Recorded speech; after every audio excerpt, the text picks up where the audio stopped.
هغه کور چې کتاب نه وي پکې، د کتاب المارۍ نه وي پکې، داسې کور ده چې شپه ده پکې او چراغ نسته پکې. که تاسې غواړئ چې کورونه مو روښانه شي، ذهنونه مو روښانه شي، راتلونکی مو روښانه شي، اولادونه مو څه زده کړي، نو کتاب واخله، کتاب مطالعه کړئ.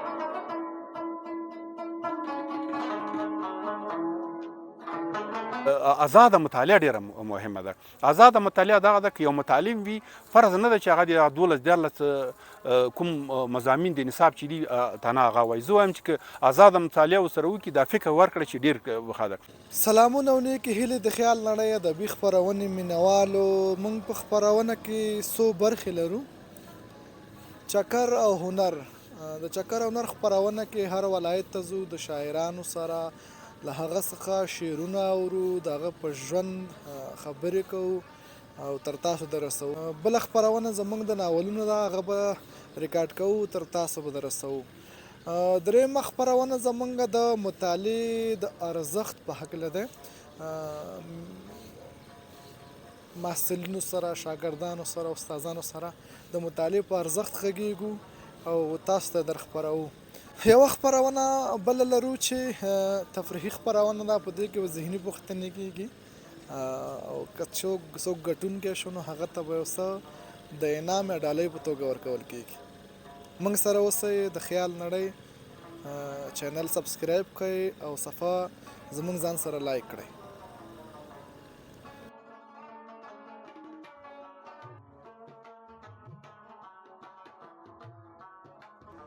علم چې د هرې بلا تور جسم داړلی شي، خوله د جهالت په مریق له ولې نه خفي.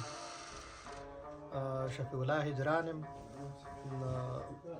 یو تن د افغانستان د ننګرهار ولایت د سره رود ولسوالۍ اوسېدونکی یم.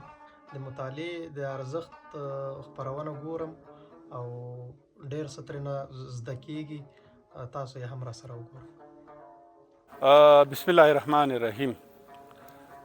یو شاعر وایي چې د جهل نابودۍ پسې وتلی مو لښکر دی.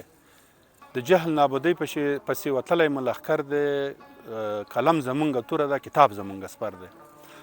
او یو بل شاعر وایي چې ستا د مخ کتاب لوستو ته ترې اوزګار نه شومه، خدای دې ما مړ کړي دې ډېرو کتابونو شاته. خبره دا ده چې موږ د کتاب په ارزښت غږیږو، موږ د کتاب په لویي غږیږو. کتاب د خدای نوم ده، د قرآن نوم ده. اوس وخت کې څومره چې موږ او تاسې ګورو، د کتابونو ته توجه کمه شوې ده، مطالعې ته توجه کمه شوې ده. ډېر خلک له خپل هنر سره چل کوي، له خپل ځان سره چل کوي.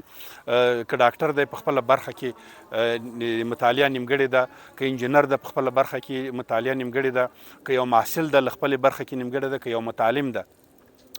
بهترینه لاره دا ده که څوک غواړي چې خپل یو مقام ته یو ځای ته ورسیږي، ډېرې د په د ټولنیزو رسنیو باندې اکتفا نه کوي.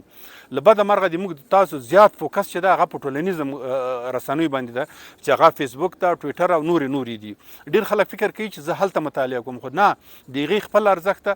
هغه ځینې خلک حتی غواړي چې په PDF بڼه باندې کتابونه ولولي، هغو ته نه طبابت اجازه ورکوي، ځکه چې ذهني مشکلات پیدا کوي، د سترګو مشکلات پیدا کوي او دغسې نور رواني مشکل شاید پیدا کړي. کتاب که موږ تاسې په عملي بڼه باندې واخلو، وګورو، یو خو به داسې وي چې په خپل کوم برخه کې چې موږ خصوصي ځانګړې برخه ده، په هغه کې به م ډېر څه ترلاسه کړي وي. بله خبره دا ده چې آزاده مطالعه ډېره مهمه ده. آزاده مطالعه دغه ده که یو متعلم وي، فرض نه ده چې هغه د 12 کوم مضامین د نصاب چې دي تنه هغه وایي. زه وایم چې که آزاده مطالعه ورسره وکړي، دا فکر ورکړه چې ډېر ښه ده.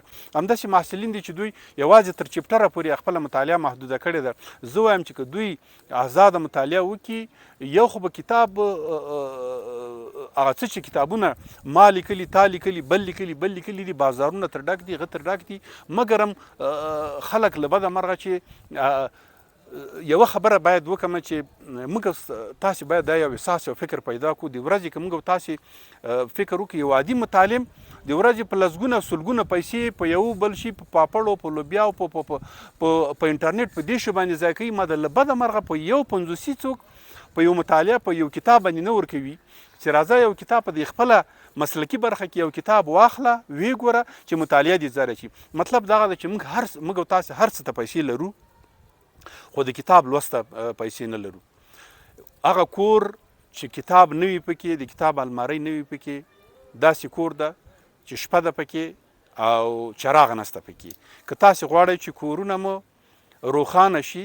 ذهنونه مو روښانه شي راتلونکی مو روښانه شي اولادونه مو څه زده کړي نو کتاب واخله کتاب مطالعه کوي که زه د یو پلار په حیث باندې ټوله ورځ موبایل ته ناست یم ما اولادونه ما لورګانې ماشومان به فکر کوي چې د موبایل او کمپیوټر دا هر څه دي همدغه دي هغوی به هم همدا فکر کوي خو که زه د یو پلار په حیث د یو ورور په حیث باندې چې لاړ شم د مطالعې په وخت کې مطالعه وکړم د خوب په وخت کې خوب وکړم د ورزش په وخت کې ورزش وکړم اولاد به له ما نه دا زده کړي چې یعنې مطالعه یعنې څه خوب په کوم وخت څه او نور کارونه په څه نو که غواړئ چې اولادونه مو له تاسو نه ښه څه زده کړي هغوی ته کتاب ور زده کوئ هغوی ته توري ور زده کوئ هغوی ته درس ور زده کوئ هغوی ته ښوونځی ور زده کوئ هغوی ته پوهنتون ور زده کوئ وسلام وایي